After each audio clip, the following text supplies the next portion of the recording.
Alert day conditions are 24 hours away from southern Wisconsin. Coming up in just a bit, we're going to use Future Track to take you through this line of thunderstorms expected tomorrow afternoon. Plus, the nurses' strike at Meriter Hospital is officially over. We take a look at the new contract and what finally pushed it over the hump. And later, 2 Wisconsin lawmakers tour an ICE detention center in Dodge County today.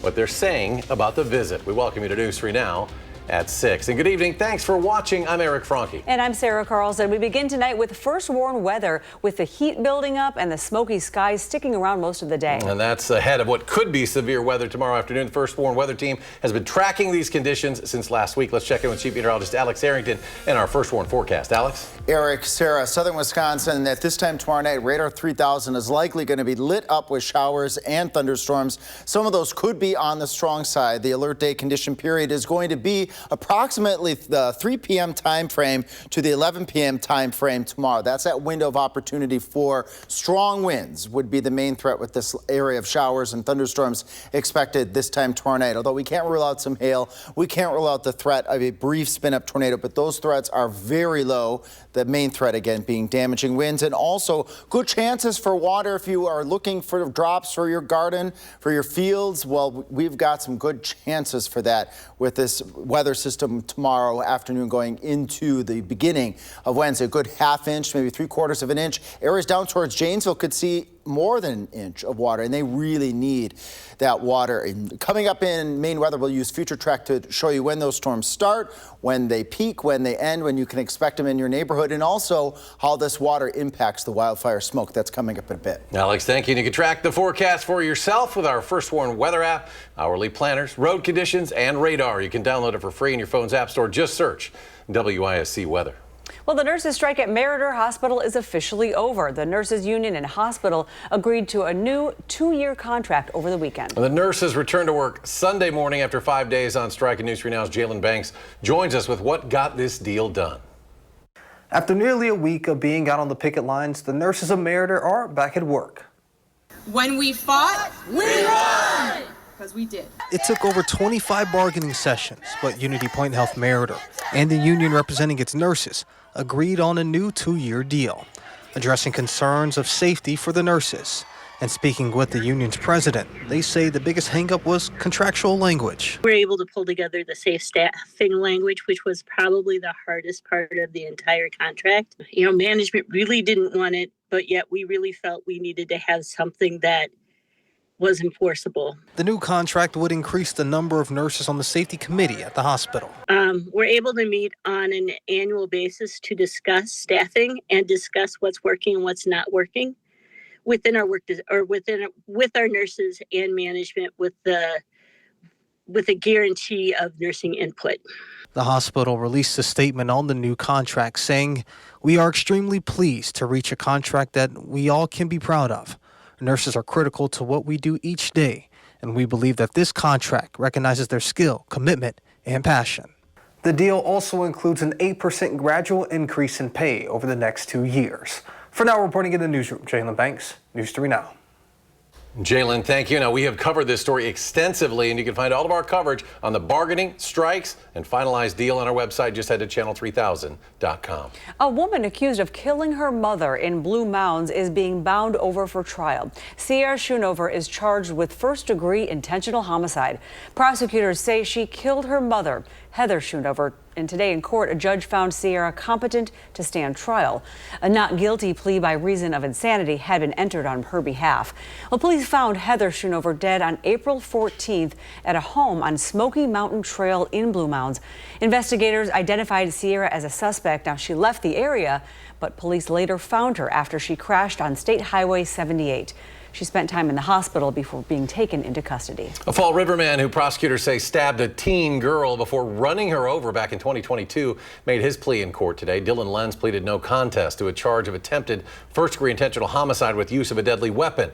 A Dodge County judge accepted that plea and found him guilty, dropping the other 4 charges. Lenz allegedly confessed to prosecutors that he stabbed the girl with a box cutter while in his vehicle. After she got out of the vehicle, he allegedly admitted to hitting her with his car as she was trying to run away. He then put the vehicle in reverse, hit her again, sentencing scheduled for September 12th. Bond is set for a man arrested in connection with a Madison arson case. Vince Hildestad is facing a charge of arson of building without the owner's consent for the fire on Blossom Lane. According to the criminal complaint, Hildestad discovered that he had Parkinson's disease and reportedly told investigators he wanted to give his cat a proper cremation. He also allegedly admitted to being under the influence of marijuana at the time. 5 people were displaced by that fire, and Hildestad's next hearing is set for June 10th. Today, jurors in Milwaukee heard more testimony on the 5th day of the trial of Maxwell Anderson.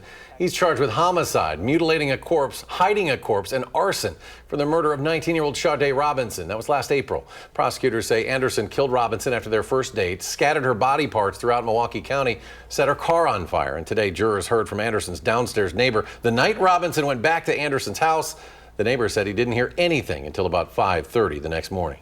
And you don't even know what it is because you didn't see it. You're correct. I have absolutely no idea. All I know is that something large was being transported down the stairs at approximately 5:30 to 6 a.m. I cannot testify and say I knew what it was, no. After the neighbor's testimony wrapped up, jurors heard from a doctor who helped perform Robinson's autopsy. Some jurors appeared shocked as photos were shown. The trial expected to last until the end of the week. 2 Wisconsin lawmakers toured an ICE detention facility today in Dodge County. Our political reporter Will Keneally caught up with them after the visit and has more. The ICE detention facility housed within the Dodge County Jail is the only one in Wisconsin. And the state's 2 congressional Democrats say that they still have questions. ICE treats us all like we don't deserve to get information, even though we have oversight authority to do that. Some frustration from Wisconsin's 2 congressional Democrats as they try to get answers about ICE's presence in Wisconsin. And we tried to get hold of ICE. We went to the website for ICE, and on the page where it talks about the Milwaukee field office, we called that number and it's disconnected. So we had no way to get a hold of ICE because their number on their website is disconnected. That was the same for us. News 3 Now was unable to contact ICE's Milwaukee office through the number listed on their website. Despite that frustration with federal law enforcement, the 2 Democrats said the conditions of the Wisconsin facility were what they would have hoped. It's a very clean facility. It's the ICE detainees are treated, in fact, housed equally with county detainees that they have at the jail. In a statement after the visit, Dodge County Sheriff Dale Schmidt thanked the 2 for visiting and provided some updates to us at News 3 Now. He noted that there are around 100 ICE detainees at the facility as of Sunday night. And he also tells us that ICE visits the jail regularly, including inspecting the jail conditions 3 times a year. Well, thank you. It is the first week of Pride Month, and leaders across the state are honoring the LGBTQ plus community. Today at the City County Building, Madison Mayor Satya Rhodes Conway, Dane County Executive Melissa Agard, along with Madison alders and Dane County supervisors gathered to watch the flag go up. But that is just the beginning of the events. Later this month, the Big Gay Pride Market will take place at the Alliant Energy Center. The 3-day-long event runs from the 13th to the 15th and will feature queer and ally vendors, drag shows, comedy performances, and a variety of food options as well. This Pride Month also marks the 10th anniversary of the Supreme Court decision recognizing same-sex marriage across the nation. Well, coming up on News 3 Now at 6, the Monona Terrace prepares for another season of concerts on the rooftop. Plus, celebrating bicyclists in the Madison area, we take a look at some of the activities happening this week and where you can join in.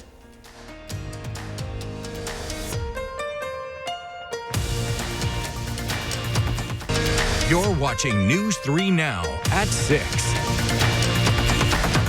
Welcome back, everyone. Voting is now live for Madison Magazine's Best of Madison. This year, there are 5 sections with 150 categories of people, places, and things to choose from. Voting runs until June 30th, and you can cast 1 vote in each category. Last year, more than 29,000 people voted. The winners will be revealed in the Madison Magazine October issue, and you can find a full list of categories on channel3000.com. Just look for Best of Madison at the top of the website. And it's Madison Bike Week. The week-long celebration's goal is to encourage people to use their bikes to get around the city and make it a habit as well. This week's events include the setup of a station for bikers to get coffee and donuts. Themed rides and special discounts at local businesses are also available. And today's main event, a bike ride with the mayor. At the event, we learned about how the city plans to expand on that. And there will be a Bike Week party on Friday to close out the week. The city needs volunteers to help scoop ice cream and chalk out bike paths. You can sign up at madisonbikes.org. A full list of the events, discounts, and cyclist-made maps can be found at Madison Magazine's Bike Week article. You can find that at channel3000.com. Well, concerts on the rooftop at Monona Terrace is also returning this week. You can visit the rooftop and Lake Vista Cafe beginning at 5:30 Thursday evening. Performances run from 7 until 9. Now, attendance is free, but you will need to get a ticket to attend. You can find a story or a link to this story on channel3000.com, as well as a list of upcoming performances and dates. Well, still ahead, the experts weigh in on the confusing recommendations about the COVID-19 vaccine. Plus, the CDC sends out a warning about ticks. This as they provide new data on the number of reported illnesses. And severe storms could be popping up in southern Wisconsin tomorrow. Alex returns with when we come back. You're watching News 3 Now at 6. The CDC now says kids 6 months and older with no underlying health conditions may receive COVID-19 vaccines after consulting with their doctor. The updated recommendation contradicts Health and Human Services Secretary Robert F. Kennedy Jr. Now, last week, you may remember he said COVID-19 vaccines are no longer recommended for healthy children and pregnant women. CBS News medical contributor Dr. Celine Gounder discusses the development on CBS. Translation for shared decision making, that means talk to your doctor. Now, not everybody has a doctor, by the way. 1 in 3 people in this country do not have a doctor. So that's one challenge. In terms of the kids, we know that kids under the age of 2 are those highest risk after the elderly for ending up in the ER or the hospital. And okay, most of them are not going to die, but as a parent, I don't think you want your kid to end up in the ER or the hospital.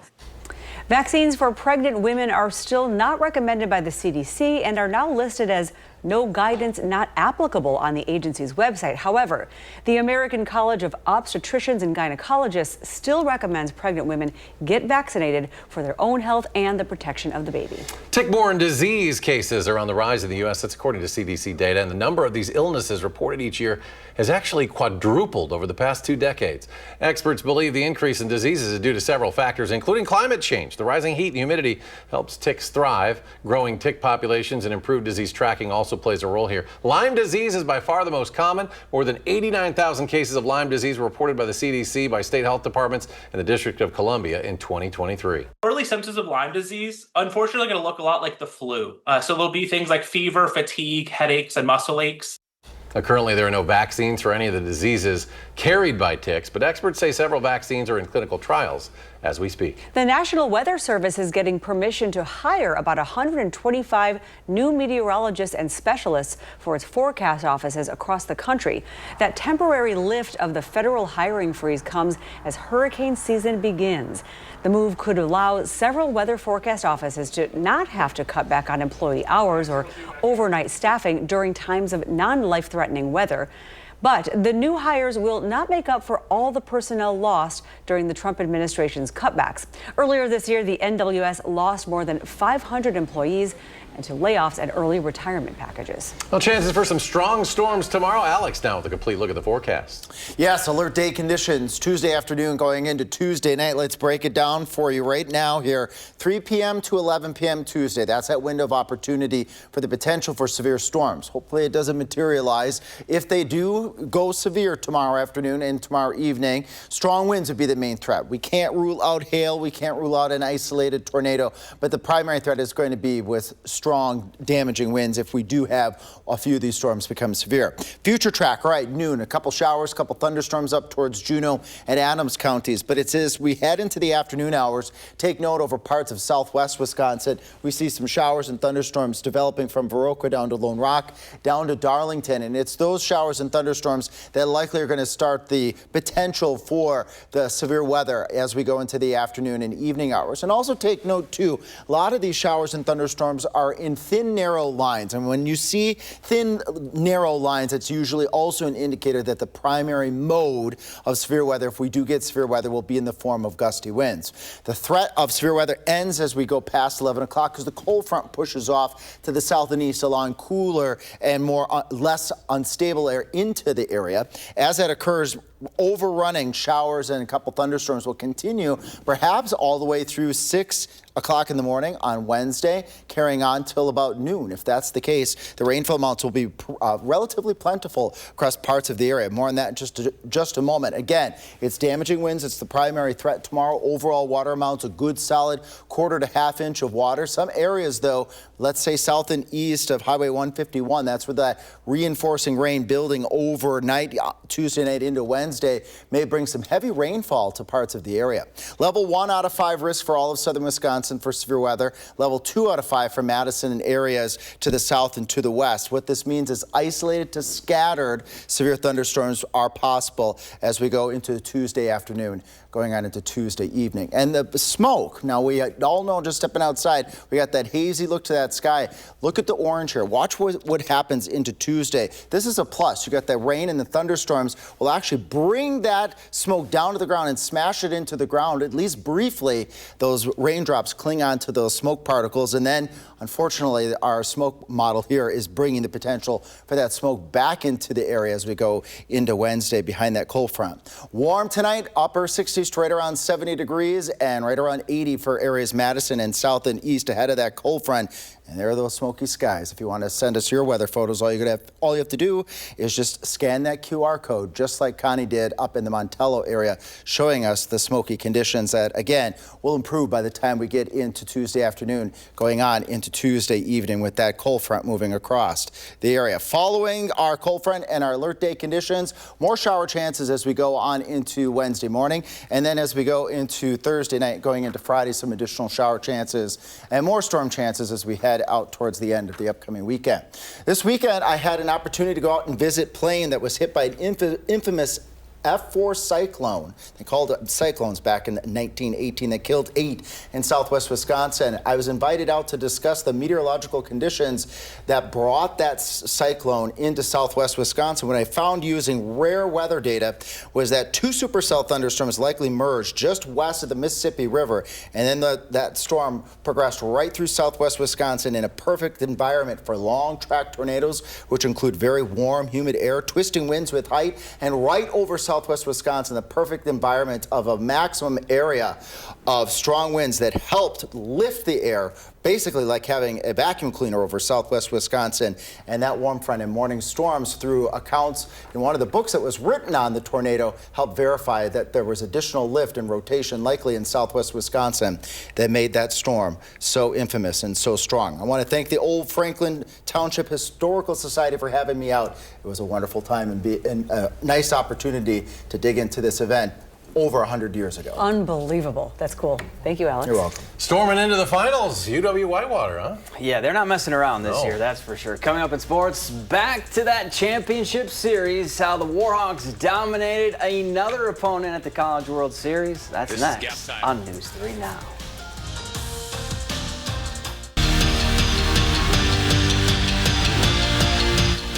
Whitewater baseball has been on a tear since they made their return trip back to the D3 College World Series. Not only have they stayed in the winner bracket, but they've dominated the first 2 games, outscoring their opponents 18-7.